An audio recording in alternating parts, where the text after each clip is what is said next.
Good morning, students. Hope you all are good. So, welcome to my biology class.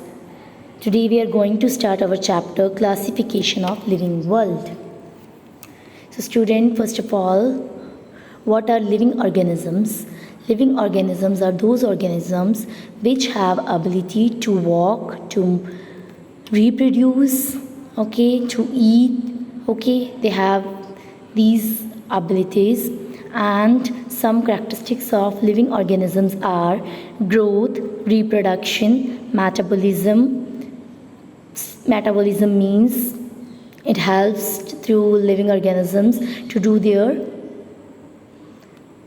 daily work, okay. It produces energy in the body of the living organisms. Cellular organization, that means every living thing is made up of cell, okay. So cellular organization in the living things. And consciousness, so conscious, every living organism is conscious about their work, about their action, okay. So these are living organisms. So students, in this chapter we will study about the classification of living organisms. So students, there are millions of living organisms present on the earth, okay. So it is necessary to classify all these living organisms, and it helps us to study about all the living organisms systematically, okay. So first of all, what does it mean to classify? So classification is to place items into a group based on characteristics that they have in common. That means those organisms who have same featured, okay, they are placed in a single group, in a same group. So in this way classification occur, okay. So this is the classification. Next one is, so students, biodiversity. So term used to refer to the number of varieties of plants, animals in the region on earth. So I have already told you that there are millions of variety of animals and plants present on the earth, okay. And it is very difficult to remember the names and features of all these species, okay. So that's why classification needed. So number of species known, that is 1.7 to 1.8 million. So scientists discovered number of species, and also still they are discovering many more species now, okay. So need for classification is needed, okay, because it helps to remember the name of the organisms, okay.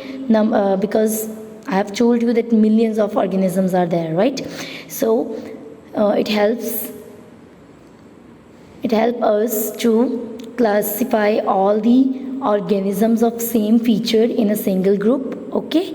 And also it helps us to study about the all species systematically, and in a systematic way we can understand all the features of these organisms, okay.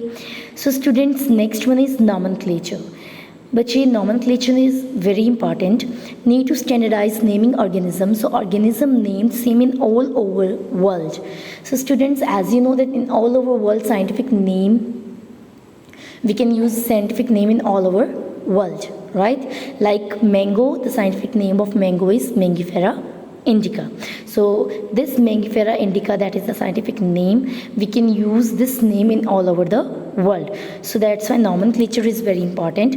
Nomenclature, that is scientific name to all known organism.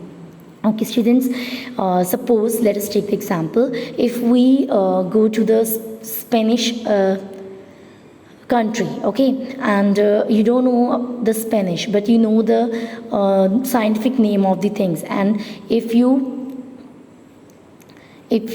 speak scientific name of anything, then they can easily understand your language, okay, because scientific name to all known organism, it is same in all our country, okay. So next one is plants based on principle and criteria of ICBN, that is International Code for the Botanical Nomenclature, okay. And same animals, International Code of Zoological Nomenclature, Okay, botanical, this term is related to plants, and zoological, this term is related to animals. Okay, so scientific names ensure that each organism has only one name. Okay, not different names. Okay, so each organism has only one name. This is the scientific names. So students, next is binomial system. That is a naming system. So binomial nomenclature was first introduced by Carolus Linnaeus. He published the book Systema Naturae. Okay, so scientific naming of an organism using two words, binomial nomenclature. Binomial nomenclature, that is the nomenclature, and this system helps us to write or remember the scientific name. Okay, so each name has two components. First one is generic name and second one is specific name. Okay, so biological names are generally Latin and written in italics. So students, these are the rules for nomenclature. These are the rules how to write the scientific name. Okay, scientific name always written in the italics. Okay, so first word of generic name, that means genes. It represents the genes. Okay, and the second word, it denotes the specific epithet. Okay, specific species. Okay, so that's why this is a specific name.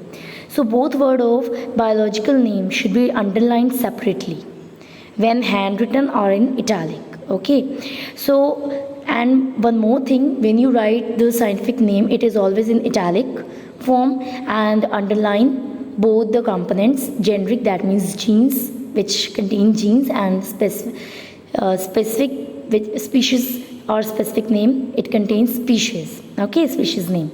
So first word denoting genus, that word start with capital letter, and the specific name, okay, and the word of specific name, it starts with small letter. Okay, so these are the rules that how to write scientific name, okay, with the help of binomial nomenclature or binomial system. So this is your binomial system. So students, hope you understand this binomial system, and if you have any doubt, okay, you can ask me anytime. Okay, thank you so much, students.